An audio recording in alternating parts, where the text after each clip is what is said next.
لە دوای ڕووداوەکانی 16 ئۆکتۆبەر و ئەو گۆڕانکاریە خێرانەی کە هەرێمی کوردستان و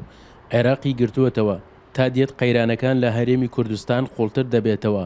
بە تایبەتیش قەیرانی دارایی و دواکەوتنی موچەی فەرمانبەران کە لە ئێستادا کاریگەری ڕاستەوخۆی لەسەر ژیان و گوزەرانی هاوڵاتیانی هەرێمی کوردستان دروست کردووە. بۆیە هاوڵاتیانی قەزای کەلار گەڕانەوە بۆ بەغداد و چارەسەرکردنی کێشەکان لە ڕێگەی دەستورەوە بە پێویست دەزانن. بۆ باشترکردنی ئەم بار و زروفە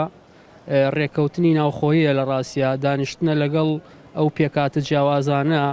و دووبارە هەوڵدانە بۆ گفتوگۆکردن و دانوستانکردن لەگەڵ حکوومەتی ناوەندا بۆ ئەوەی ئەم بار و زروفە چاک بکرێت و یەکەمین شتەوەیە کە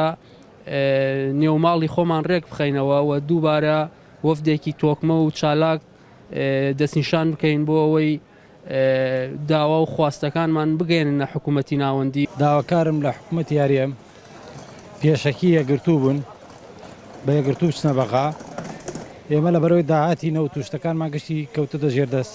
حکوومەتی بەغداد. داواکارم بە دەنگێ بە یەک دەنگ بچنە بەغا و کێشەی چارەسەری موچەی کارمەند و هەمووینەکان چارەسەرکەن. وەکەوەی هاوڵاتیان و دانیشتوانی قەزای کەلار ئاماژەیان بۆ کرد لە ئێستادا وەک بەدیلێک بۆ دەرباز بوون لەو قەیرانە دارایی و ئابووریەی کە بۆرۆکی حکوومەت و خەڵکی کوردستانی گردووەتەوە باشترین چارەسەر گەڕانەوەیە بۆ بەغداد. سەرەڕای قەیرانەکان چەند ساڵێکە درێژەی کێشا قەیرانەکان تا بێ قوڵتر بووەتەوە بە تایبەت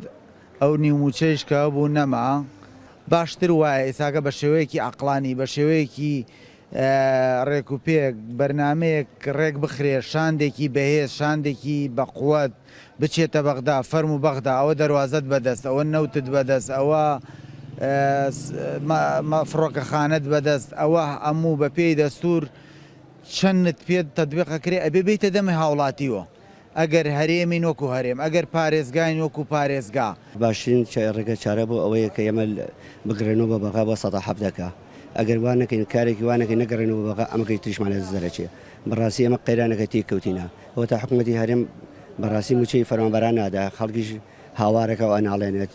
بێ موچەوە تقریبان ساڵی زیاتر خەڵک تەحمولی کە بەنیوە موچە بەڕەبە موچە لەبان ئەوەشە بەڕەبە موچەکەی ڕازین هەر یارمەتی خەڵکی نادا. داواکاری هاوڵاتیان و دانیشتوانی قەزای کەلار لە حکوومەتی هەرێمی کوردستان بۆ باشترکردنی ژیان و گوزەرانیان لە کاتێکدایە کە ماوەی زیاتر لە 2 ساڵە حکوومەتی هەرێم سەرباری قەیرانی دارایی کە کاریگەری ڕاستەوخۆی لەسەر ژیانی خەڵک دروست کردووە هاوکاتیش ناکۆکی نێوان لایەنە سیاسیەکان یەکێکی ترە لەو گرفتانەی کە باڵی بەسەر هەرێمی کوردستاندا کێشاوە.